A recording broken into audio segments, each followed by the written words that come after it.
Iran के supreme religious leader रहे खुमैनी और अब अयातुल्लाह खामनेई का यूपी से खास कनेक्शन है।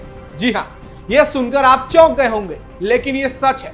दरअसल उत्तर प्रदेश के बाराबंकी में एक गांव है किंतूर, जहां के मुसलमानों ने ईरान इजराइल युद्ध को लेकर इजराइल के विरोध में और ईरान के समर्थन में अपना झंडा बुलंद कर दिया है। वो ईरान की हिफाजत के लिए दुआ और अमन चैन की बातें कर रहे हैं, जबकि इजराइल के खात्मे का ख्वाब देख रहे हैं। और इसका कारण है खुमैनी और खामनेई का बाराबंकी कनेक्शन। जी हाँ, और उसकी झलक सिर्फ बाराबंकी में ही देखने को नहीं मिल रही, बल्कि देश के दूसरे हिस्सों में भी दिखाई दे रहा है, जहां मुस्लिम खुलकर ईरान के समर्थन में आ गए हैं। हम आपको खुमैनी और खामनेई के बाराबंकी कनेक्शन के बारे में बताएंगे, लेकिन यहाँ सवाल कुछ और है। लोग सोशल मीडिया पर पूछ रहे हैं कि भारत के कुछ मुसलमानों को खुलेआम ईरान का समर्थन करने की क्या जरूरत है, चाहे खुमैनी खामनेई का भारत से नाता रिश्ता हो या नहीं।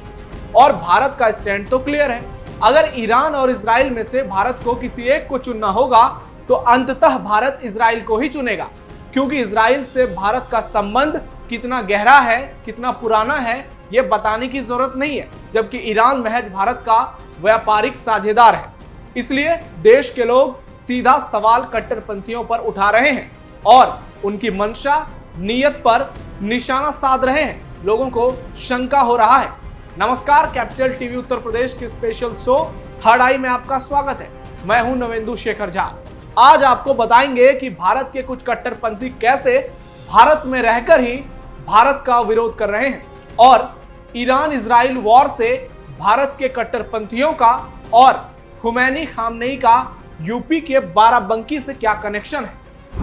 बाराबंकी से खामनेई का खास नाता आया सामने।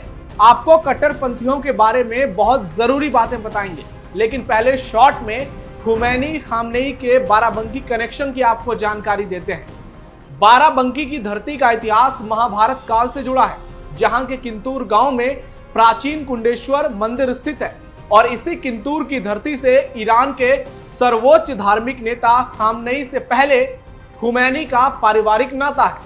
किंतूर से ईरान गए सैयद अहमद मूसवी के पोते खुमैनी के उत्तराधिकारी खामनेई ही आज ईरान के सुप्रीम लीडर हैं, जिन्होंने इजराइल को खत्म करने की कसम खाई है। खुमैनी के पूर्वजों की बात करें तो करीब 1790 में बाराबंकी के सिरौली गौसपुर तहसील के किंतूर गांव में सैयद अहमद मूसवी का जन्म हुआ था। पढ़ाई लिखाई के बाद 1830 में 40 साल की उम्र में मूसवी अवैध के नवाब के साथ धार्मिक यात्रा पर इराक गए।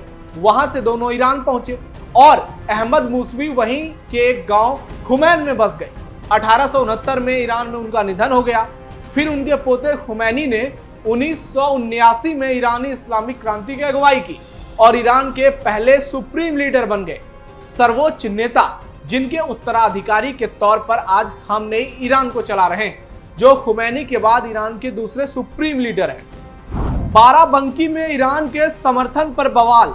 मैंने बहुत आसान भाषा में आपको खुमैनी और खामनेई के बाराबंकी कनेक्शन के बारे में समझा दिया, लेकिन सोशल मीडिया पर लोग सवाल उठा रहे हैं कि खामनेई का भारत से कनेक्शन हो या ना हो, इससे यहाँ के कट्टरपंथी इतने बेचैन क्यों हैं? क्या उनके लिए भारत से ज्यादा ईरान महत्वपूर्ण है? क्या उनके लिए लेबनान, हमास और हिजबुल्लाह ज्यादा अहमियत रखते हैं?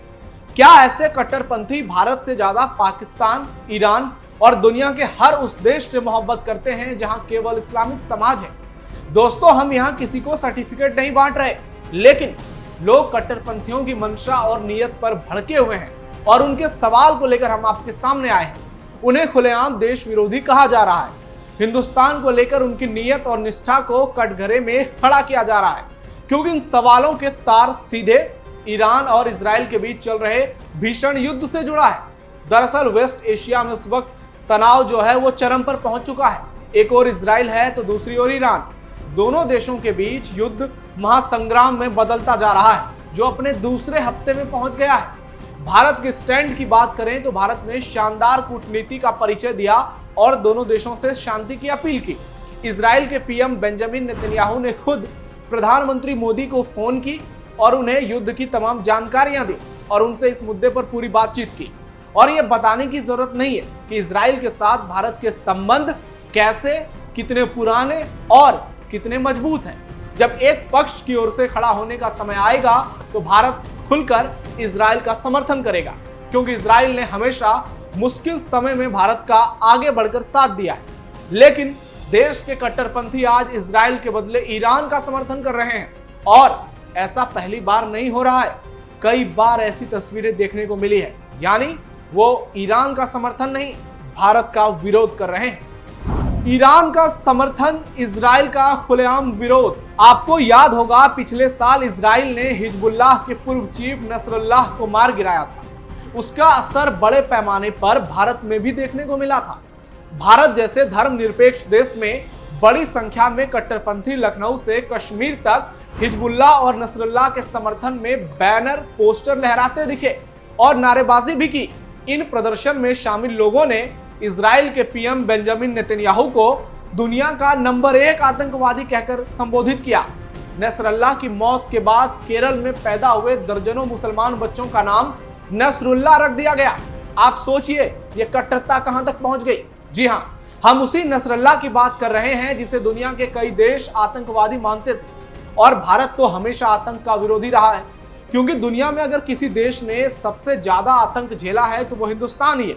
लेकिन इसके बावजूद कुछ लोग नसरुल्लाह के समर्थन में उतरे और आज ईरान के समर्थन में है, क्योंकि मामला तब भी इस्लाम का था और आज भी मामला केवल इस्लाम का है, खामनेई का है। जरा सोचिए, इजराइल तो भारत का अच्छा और सच्चा दोस्त है और हर मुश्किल समय में भारत के साथ खड़ा रहा है। डिफेंस से लेकर टेक्नोलॉजी तक इजराइल भारत की मदद के लिए तैयार रहा है। लेकिन जब वही इजराइल किसी के नापाक मंसूबों को धराशायी कर रहा है तो भारत में कट्टरपंथियों को दर्द हो रहा है, उनके पेट में मरोड़ हो रहा है। आज दुनिया के किसी भी मुस्लिम देश के साथ कोई समस्या होती है तो भारत के कट्टरपंथी सबसे पहले उनके हमदर्द बन जाते हैं, और यही सवाल भारतवासियों को चुभते हैं। भारत पर चुप क्यों हो जाते हैं कट्टरपंथी? सोशल मीडिया पर लोग आज सीधा सवाल उठा रहे हैं कि हमारे देश के कट्टरपंथी इसी तरह का विरोध प्रदर्शन तब क्यों नहीं करते जब पहलगाम में आतंकी हमले होते हैं। बात देश के सबसे बड़े आतंकी हमले 26/11 की हो या 13 दिसंबर 2001 में देश की संसद पर हुए हमले की, बात पुलवामा की हो या फिर सरहदों पर आए दिन गोलीबारी की, अयोध्या, वाराणसी, लखनऊ में हुए हमले पर यह खामोश क्यों होते हैं? आज तक इन्होंने आतंकियों के खिलाफ कोई रैली नहीं निकाली, जबकि आतंकियों के समर्थन में रैली निकाली। आतंकी हमले का विरोध नहीं किया, अफजल गुरु का पुरजोर समर्थन किया, बुरहान वानी के लिए आवाज उठाई, लेकिन भारत पर हुए हमलों पर इनके जुबान पर ताला लग गया। एक रिपोर्ट के मुताबिक भारत के हजारों मुस्लिम युवा आज आईएसआईएस में भर्ती होने के लिए तैयार हैं, लेकिन जिसके संबंध भारत से अच्छे हैं वो इनके सबसे बड़े दुश्मन बन जाते हैं। उदाहरण के तौर पर शेख हसीना का एग्जाम्पल आप ले सकते हैं। लेकिन कट्टरपंथियों ने बार बार ये दिखा दिया है कि उनका मंसूबा क्या है। उन्होंने शेख हसीना का खुलकर विरोध किया, उन्हें तानाशाह बताया, सोशल मीडिया पर उनके खिलाफ अभियान चलाया, और इन तमाम बातों का कारण सिर्फ धर्म है। तो ये हम आप पर छोड़ते हैं, आपको क्या लगता है आप कमेंट बॉक्स में बताइए। वरिष्ठ पत्रकार का कट्टरपंथियों को नसीहत। सोशल मीडिया पर लोगों का यही मानना है कि हमारे देश में कट्टरपंथियों की बड़ी संख्या है, जिनके लिए भारत से ज्यादा इस्लाम महत्वपूर्ण है, और जब बात इस्लाम की आएगी तो वो भारत के खिलाफ एक होने में कभी नहीं सोचेंगे। इसलिए वो लगातार गजवाए हिंद की बात करते हैं, वो कयामत की रात की बात करते हैं। वहीं एक वरिष्ठ पत्रकार का मानना है कि जब 1947 में देश का बंटवारा हुआ था तो जो भारत में रह गए, जिन्होंने इस देश को चुना, जिनके लिए धर्म से पहले भारत माता है, क्योंकि इसी मिट्टी पर वो चैन से रहते हैं। यहाँ के संविधान ने उन्हें हर वो हक दिया है जो दूसरे धर्मों के लोगों को मिला है। उनके नमक रोटी की व्यवस्था भी बिना आपसी रंजिश के होती है। ऐसे में उन्हें भारत के खिलाफ अपना स्टैंड नहीं लेना चाहिए, भारत सरकार के साथ रहना चाहिए, आतंकियों का समर्थन नहीं करना चाहिए, दुनिया की चिंता छोड़ भारत में खुशी खुशी अपना जीवन गुजारना चाहिए, क्योंकि यह देश उनका भी है, और जब उन पर संकट आएगा तो हिंदुस्तान ही उनका साथ देगा। ऐसे में बात जब देश पर आए तो उन्हें भारत और भारत सरकार के स्टैंड का खुलकर समर्थन करना चाहिए। आज भी दुनिया के कई देशों में मुसलमानों पर अत्याचार होते हैं। चीन सबसे बड़ा उदाहरण है, जहां शिनजियांग में सैकड़ों मस्जिदों को तोड़कर उस पर टॉयलेट बना दिए गए ताकि मुसलमानों को नीचा दिखाया जाए। लेकिन भारत में मुसलमानों को आज सारी सुविधाएं मिलती हैं क्योंकि भारत वसुधैव कुटुंबकम की बात करता है, सर्वे भवन्तु सुखिनः की बात करता है।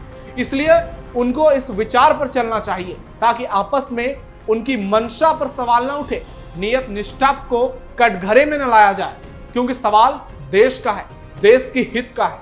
हमारा मकसद मुसलमानों पर सवाल उठाने का नहीं है, ना ही उनकी मंशा पर, लेकिन हम उन तक उनके ही देश के लोगों के दिल की बात पहुंचाना चाहते हैं कि उनके बारे में उनके पड़ोसी ऐसा क्यों सोचते हैं। उनके लिए इजराइल जरूरी होना चाहिए, ना कि ईरान।